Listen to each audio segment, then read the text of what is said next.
I invite you to take a deep breath in with me and an exhale. This time, imagine that deep breath in is God's love coursing through you, and that exhale breath, you are breathing out love and peace into this sacred space. One more time. A deep breath in, and then an exhale of love and peace into this sacred container. I also invite you to plant your feet firmly on the ground. To notice that you are safe, that you are held. For this ground on which we stand is holy and it's unique. We are mindful in doing that our native sisters and brothers honored this ground, this soil, this place long before our ancestors took it. Possibly they had the tribal name of Ojibwe or Lakota. We are mindful as we are grounded in the presence of our God, this portion of ground is connected. This earth on which we sit this morning is connected and rooted with all other portions of earth. That we are part of a larger, interconnective, interdependent reality of all that is. It's that larger wholeness, and yet is specific and particular to each of us. I remember the first time the search team brought me into the sanctuary, and I needed to linger here on this ground. That there was something so inviting that you all had cultivated and created year after year in this sacred space, and I could experience it immediately, and I wanted to linger and stay. That's what it means to notice the ground on which we are standing is holy ground. And in realizing this truth, we continue with our fall worship theme from Diana Butler Bass's work, Grounded, Finding God in the World, our Spiritual Revolution. And I hope you noticed in your bulletin, right, we're playing with that word revolution. Did you notice that love is at the root of that? And that's what it means to be in a spiritual revolution. Spiritual being, that love can be experienced. The source of love can be known and experienced. And this morning we're going to talk a lot about dirt, and we're going to talk a lot about soil. And more people are paying attention, yes, to the environment. Yes, they're also paying attention to the state of soil. There's been widespread interest in sustainable farming. A lot of folks here have the magnificent green thumbs, and you have gardens that you're tending to, yes? One of the things that I noticed immediately when I arrived here about 4 years ago is that carrots taste different. Y'all know that? Between here and Seattle. Have you noticed that even when you go to Wisconsin and you have a carrot there?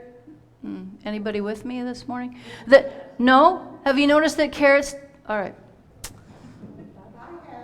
Thank you. Thank you, Debbie, for, right? It's different dirt, right? So it tastes, of course, it would, y'all. All right, let's try another angle.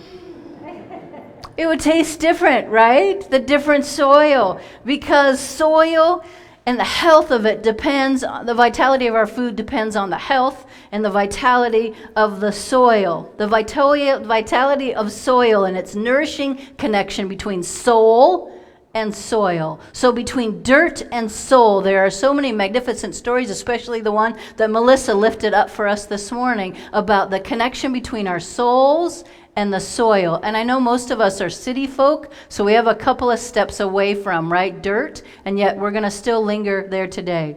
Genesis 1 is where we usually spend a lot of time, right, in the creation story because of the magnificent poetry. And yet this morning, did you notice the quirkiness of Genesis 2? I mean, it's delightful and it's lovely and it's earthy. It's not this God who's far away, rather it's a God who comes near.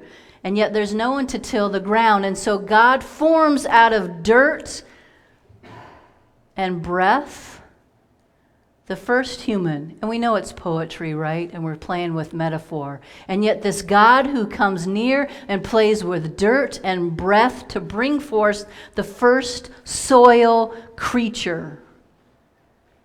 We know about this on Ash Wednesday, right? We play with that reality that we come from living ground, and one day we will return to that living ground as well.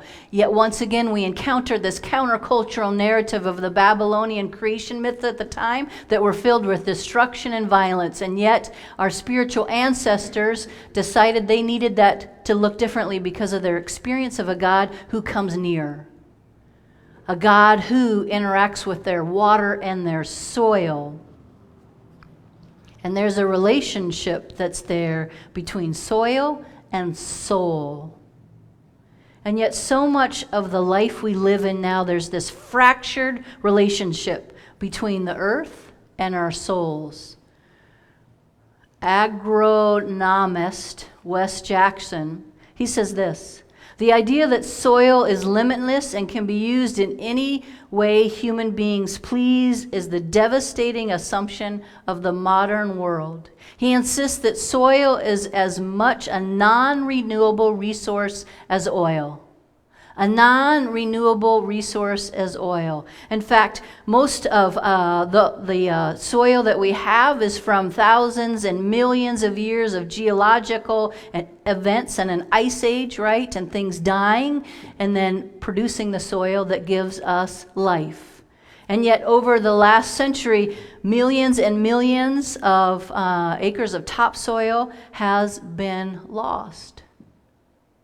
So we hear a lot about climate change, but this is bringing us back to the ground and to the earth and to soil. And even though that soil has been lost, we're finding out that what we all learned about in 5th and 6th grade, y'all remember photosynthesis? There's a way to turn this around. Photosynthesis, that renewal process is afoot because it's a shorter cycle. So when folks are growing and the sunlight is coming and the plants are dying and then giving life to dirt, we are seeing that some of that topsoil isn't being replenished, but it's being renewed. So less of it is eroding away, and it's affecting climate in a positive way as well. So we're seeing this ultra connection between the soil and the climate and our very souls. So here's something I invite you to try on this morning. Y'all ready? It's this invitation that the earth is God's body. And theologian Sally McFagg puts it this way: God's love is the power that moves the galaxies and that breathes in our bodies. One way is to imagine this relationship between God and the world is with the metaphor of the world as God's body. The world, the universe, is the body of God, all matter, all fresh, all things are in and of God. God is not just spirit, but is also body. So when we speak about the glory of God, then we're talking about not just a heavenly, but a God who's with us earthly.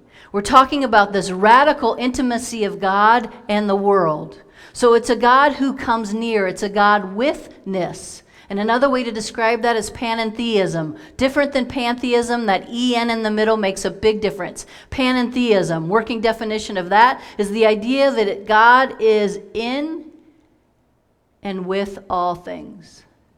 Panentheism, God is within all things. So it's a bit of a nuance, right? But there's a distinction there. It affirms that there is an indwelling force of reality that's in all things, and many of us call that spirit or God.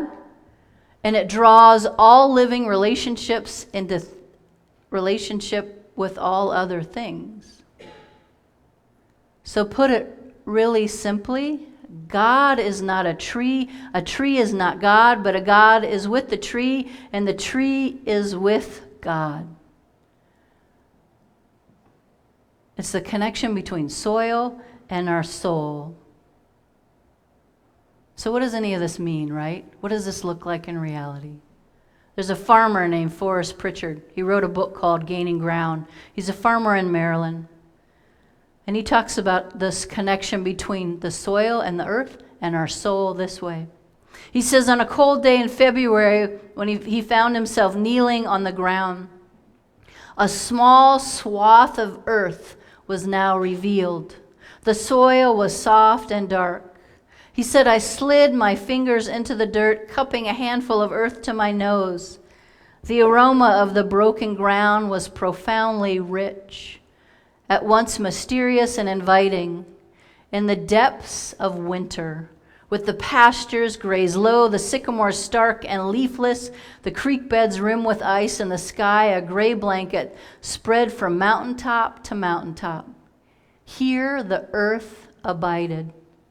The soft warmth spoke to me, he said, saying, I'm waiting now, but I will be ready.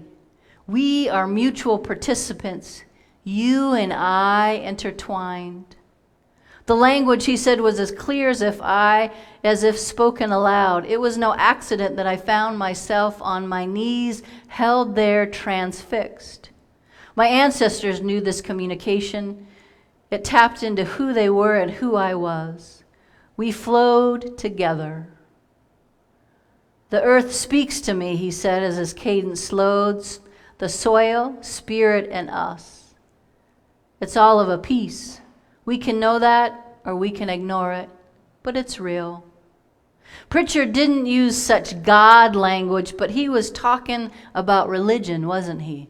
Not institutional, churchy type religion, although there's nothing wrong with that. He was explaining the source of something so primal, this impulse that we have towards God and towards the land.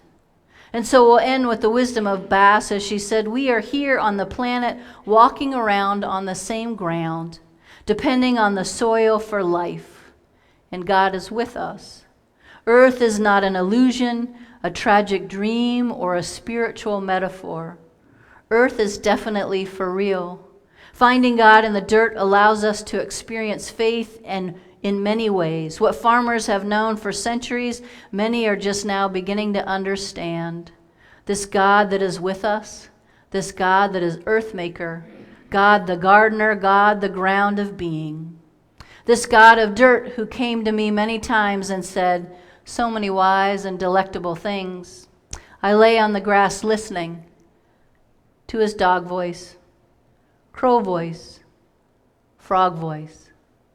Now, he said, and now, and never once mentioned forever. May it be so. Amen.